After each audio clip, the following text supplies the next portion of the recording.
ಅನ್ನಭಾಗ್ಯ ಅಕ್ಕಿಯನ್ನ ಅಕ್ರಮವಾಗಿ ಸಾಗಣೆ ಮಾಡುತ್ತಿದ್ದವರ ಮೇಲೆ ದಾಳಿ ಮಾಡಿದ ಕೊಳ್ಳೇಗಾಲ ಗ್ರಾಮಾಂತರ ಪೊಲೀಸರು 30 ಕ್ವಿಂಟಾಲ್ ಅಕ್ಕಿ ವಶಪಡಿಸಿಕೊಂಡು ಸಾಗಣೆಗೆ ಬಳಸಿದ್ದ ಪಿಕಪ್ 207 ವಾಹನವನ್ನ ಸೀಸ್ ಮಾಡಿದ್ದಾರೆ.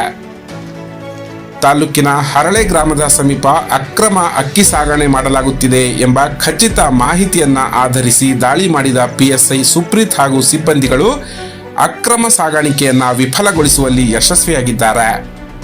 ಇನ್ನು ಪೊಲೀಸರ ದಾಳಿ ಅರಿತ ಆರೋಪಿಗಳು ಮಾಲು ಸಮೇತ ವಾಹನವನ್ನ ಸ್ಥಳದಲ್ಲೇ ಬಿಟ್ಟು ಪರಾರಿಯಾಗಿದ್ದಾರೆ. ಆರೋಪಿಗಳ ಬಂಧನಕ್ಕೆ ಪೊಲೀಸರು ಬಲೆ ಬೀಸಿದ್ದಾರೆ. ಇನ್ನು ದಾಳಿಯಲ್ಲಿ ಎಎಸ್ಐ ಮಧುಕುಮಾರ್, ಸಿಬ್ಬಂದಿಗಳಾದ ಡಿಎಸ್ ಪೂಜೇರಿ, ಎನ್ಸಿ ಮನೋಹರ್ ಪಾಲ್ಗೊಂಡಿದ್ರು. ಹೆಚ್ಚಿನ ಮಾಹಿತಿಗಳಿಗಾಗಿ ನಮ್ಮ ಮೀಡಿಯಾ ಮಿರರ್ ಕನ್ನಡ ಚಾನೆಲ್ ಈಗಲೇ ಸಬ್ಸ್ಕ್ರೈಬ್ ಮಾಡಿ, ಬೆಲ್ ಬಟನ್ ಪ್ರೆಸ್ ಮಾಡಿ.